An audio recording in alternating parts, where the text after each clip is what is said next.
আমি প্রবাসী ছেলেকে বিয়ে করতে চাই।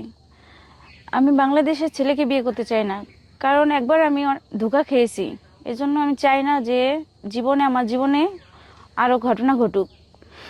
আচ্ছা আপু, এই যে আপনি বললেন যে প্রবাসী ছেলেদেরকে বিয়ে করতে চাচ্ছেন, বাংলাদেশের ছেলেদের বিয়ে করে একবার ধোঁকা খেয়েছেন, এখন প্রবাসীদেরকে কেন বিয়ে করা লাগবে আপনার?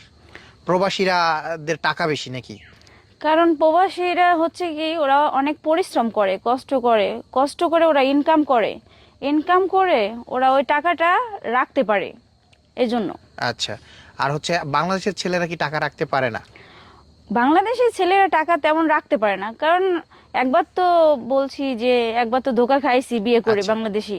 আচ্ছা, বাংলাদেশের ছেলেকে বিয়ে করার পর সেই ছেলে আপনার সাথে কি এমন করছে যার কারণে তা আপনাদের মাঝে সম্পর্ক বিচ্ছেদ হয়ে গেল?